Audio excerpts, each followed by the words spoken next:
សូមគោរពជំរាបសួរប្រិយមិត្តរដ្ឋាភិបាលជនដែលកំពុងទៅទស្សនាការផ្សាយផ្ទាល់របស់ស្ថានីយទូរទស្សន៍ CTN ចាហើយជាពិសេសក៏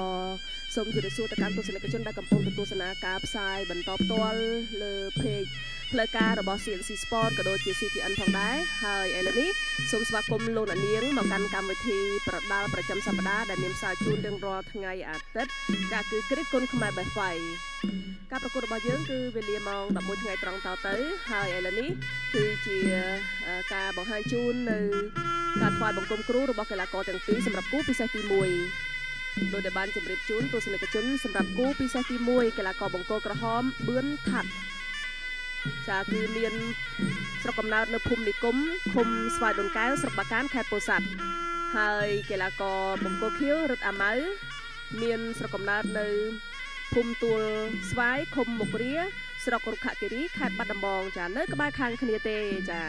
កីឡាករទាំងពីរហើយបើនិយាយអំពីបទពិសោធន៍ក៏ប្រហាក់ប្រហែលគ្នាដែរសម្រាប់កីឡាករបង្គោលក្រហមធ្លាប់ប្រកួតបានចំនួន6លើករីឯកីឡាករបង្គោលខៀវធ្លាប់ប្រកួតបានចំនួន4លើកឈ្នះ3និងស្មើម្ដងរីឯកីឡាករបង្គោលក្រហមឈ្នះ4និងចាញ់2ដងសម្រាប់កីឡាករបង្គោលខៀវចាគឺថ្វាយបង្គំគ្រូតាមរបៀបរំលឹកគុណគ្រូរីឯកីឡាករបង្គោលក្រហមដែលកំពុងតែធ្វើការ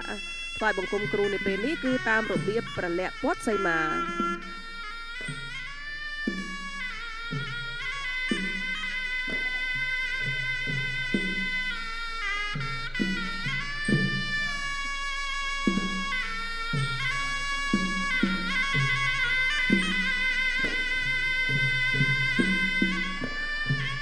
កីឡាករបង្គោលក្រហមគឺគាត់មានបច្ចេកទេសនៅក្នុងការថ្វាយបង្គំគ្រូចាគឺស្រស់ស្អាតមែនទែនទាំងការឡើងមកកាន់សង្វៀនលើកដំបូងក៏ដូចគ្នាដែរ